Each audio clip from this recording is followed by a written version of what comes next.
Hello everyone, welcome back to my YouTube channel ಮನೆ ಅಡುಗೆ 18. ನಾನು ಇವತ್ತು ಮಾಡ್ತಿರೋ ರೆಸಿಪಿ ಪೊಟ್ಯಾಟೊ ಬ್ರೆಡ್ ರೋಲ್ಸ್ ಮಾಡ್ತಾಯಿದ್ದೀನಿ. ಇದನ್ನು ಇವಾಗ ಹೇಗೆ ಮಾಡೋದು ಅಂತ ಹೇಳ್ಕೊಡ್ತೀನಿ. ಓಕೆ, ಫಸ್ಟ್ ನಾನು ಆಲ್ರೆಡಿ ಆಲೂಗೆಡ್ಡೆನ ಬೇಯಿಸ್ಕೊಂಡಿದ್ದೀನಿ.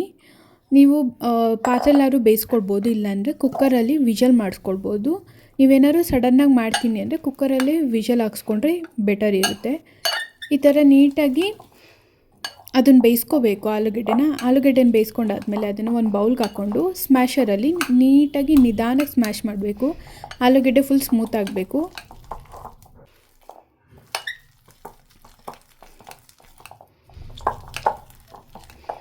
ಆಮೇಲೆ ಈರುಳ್ಳಿ ಹಾಕ್ಕೊಳ್ತಿದ್ದೀನಿ. ನೆಕ್ಸ್ಟು ಅರಿಶಿನ ಪುಡಿ, ಆಮೇಲೆ ಸ್ವಲ್ಪ ಕೊತ್ತಂಬರಿ ಸೊಪ್ಪು ಹಾಕ್ಕೊಳ್ತಾ ಇದ್ದೀನಿ.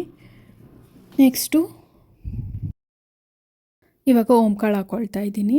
ಅದನ್ನು ಸ್ವಲ್ಪ ಸ್ಮ್ಯಾಶ್ ಮಾಡಿ ಹಾಕ್ಕೊಳ್ತಾ ಇದ್ದೀನಿ.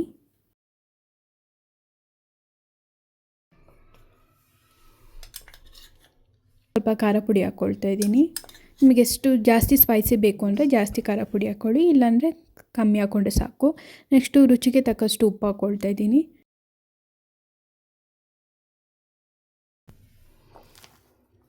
ಇಷ್ಟನ್ನು ಇವಾಗ ನೀಟಾಗಿ ಮಿಕ್ಸ್ ಮಾಡ್ಕೊಳ್ಬೇಕು. ಯಾಕಂದರೆ ಅದು ಆಲೂಗೆಡ್ಡೆಗೆ ನೀಟಾಗಿ ಸ್ಪೈಸಿ ಎಲ್ಲ ಇದೆಯಲ್ಲ ಅದೆಲ್ಲ ನೀಟಾಗಿ ಮಿಕ್ಸ್ ಆಗಬೇಕು. ಸೊ ಹಾಗಾಗಿ ನೀಟಾಗಿ ನಿಧಾನಕ್ಕೆ ಮಿಕ್ಸ್ ಮಾಡಿಕೊಂಡ್ರೆ ಚೆನ್ನಾಗಿರುತ್ತೆ. ಇಲ್ಲ ಅಂದರೆ ಒಂದು ಕಡೆ ಖಾರ ಆಗುತ್ತೆ, ಮತ್ತು ಆಲೂಗೆಡ್ಡೆ ನೀಟಾಗಿ ಮಿಕ್ಸ್ ಆಗಲಿಲ್ಲ ಅಂದರೆ ಒಂಥರ ಸಪ್ಪೆ ಅನಿಸುತ್ತೆ ಆಲೂಗೆಡ್ಡೆ. ಹಾಗಾಗಿ ನಿಧಾನಕ್ಕೆ ನೀಟಾಗಿ ಮಿಕ್ಸ್ ಮಾಡಿಕೊಳ್ಬೇಕು.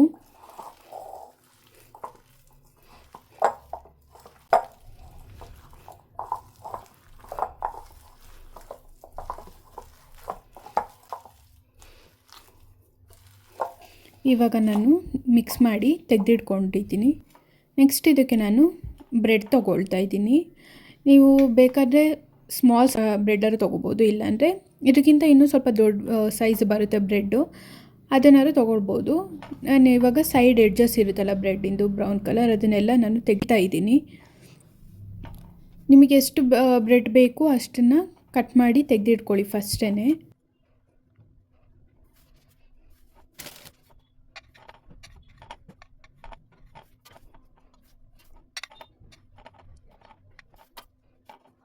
ಇವಾಗ ನಾನು ಒಂದು ಬೌಲಲ್ಲಿ ನೀರು ತಗೊಂಡಿದ್ದೀನಿ.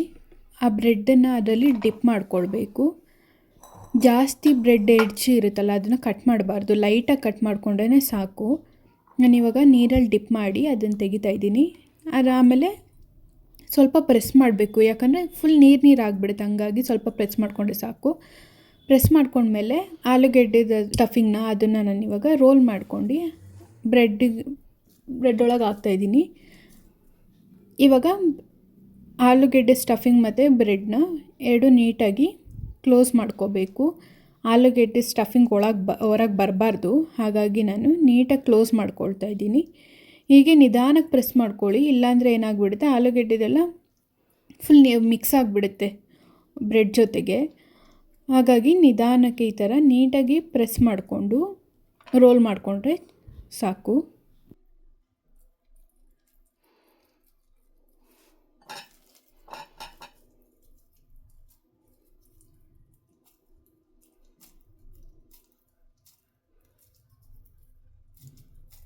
ನಾನಿವಾಗ ಆಲ್ಮೋಸ್ಟ್ ಒಂದು 5 ರೆಡಿ ಮಾಡ್ಕೊಂಡಿದ್ದೀನಿ. ನೆಕ್ಸ್ಟು ಒಂದು ಬಾಣಲಿಗೆ ಎಣ್ಣೆ ಹಾಕ್ಕೊಳ್ತಾ ಇದ್ದೀನಿ. ಎಣ್ಣೆ ಕಾಯ್ದ ಮೇಲೆ ನಾವು ಆಲೂಗೆಡ್ಡೆ ಮತ್ತು ಬ್ರೆಡ್ಡಿನ ರೋಲ್ ಮಾಡ್ಕೊಂಡಿದ್ವಲ್ಲ ಅದನ್ನು ನಾನು ಹಾಕ್ತಾ ಹೋಗ್ತೀನಿ. ಜಾಸ್ತಿ ಡೀಪ್ ಫ್ರೈ ಏನು ಬೇಡ, ನಿಮಗೆ ಜಾಸ್ತಿ ಕ್ರಂಚೀಸ್ ಬೇಕು, ಕ್ರಿಸ್ಪಿ ಬೇಕು ಅಂದರೆ ಡೀಪ್ ಫ್ರೈ ಮಾಡ್ಕೊಳ್ಳಿ, ಇಲ್ಲಾಂದರೆ ಹಾಗೆ ಲೈಟಾಗಿ ಕೂಡ ಬೇಯಿಸ್ಕೊಂಡ್ರೆ ಸಾಕು. ಅದನ್ನು ಎರಡೂ ಕಡೆಯೂ ನೀಟಾಗಿ ಬೇಯಿಸ್ಕೋಬೇಕು. ಗೋಲ್ಡನ್ ಕಲರ್ ಬರೋ ತನಕ ಬೇಯಿಸ್ಕೊಂಡ್ರೆ ಸಾಕು, ಜಾಸ್ತಿ ಏನು ಡೀಪ್ ಫ್ರೈ ಏನು ಬೇಡ. ನಾನು ಸ್ವಲ್ಪ ಕ್ರಿಸ್ಪಿಯಾಗಿರಲಿ ಅಂತ ಡೀಪ್ ಫ್ರೈ ಮಾಡ್ಕೊಂಡಿದ್ದೀನಿ. ನಿಮಗೆ ಎಷ್ಟು ಬೇಕೋ ಅಷ್ಟನ್ನು ಮಾಡಿಕೊಂಡ್ರೆ ಸಾಕು. ನಾನಿವಾಗ ಎಣ್ಣೆಯಿಂದ ತೆಗಿತಾ ಇದ್ದೀನಿ. ನಾನಿವಾಗ ಆಲೂ ಬ್ರೆಡ್ ರೋಲ್ನ ನಾನು ಸಾಸ್ ಜೊತೆ ಟೇಸ್ಟ್ ಮಾಡ್ತಾಯಿದ್ದೀನಿ. ನೀವು ಟೇಸ್ಟ್ ಮಾಡಿ ಮನೇಲಿ ಮಾಡಿಕೊಂಡು, ಇವಾಗ ರೆಸಿಪಿ ಹೇಗೆ ಅಂತ ಗೊತ್ತಾಯ್ತಲ್ಲ, ನೀವು ಮನೇಲಿ ಟ್ರೈ ಮಾಡಿ ಟೇಸ್ಟ್ ಹೇಗಿದೆ ಅಂತ ಕಮೆಂಟ್ ಮಾಡಿ. Thank you so much for watching. Like ಮಾಡಿ, ಶೇರ್ ಮಾಡಿ, ಕಮೆಂಟ್ ಮಾಡಿ, ಹಾಗೆ ಸಬ್ಸ್ಕ್ರೈಬ್ ಮಾಡೋದನ್ನ ಮರಿಬೇಡಿ. ಬೆಲ್ ಐಕಾನ್ನ ಕ್ಲಿಕ್ ಮಾಡಿ. Thank you.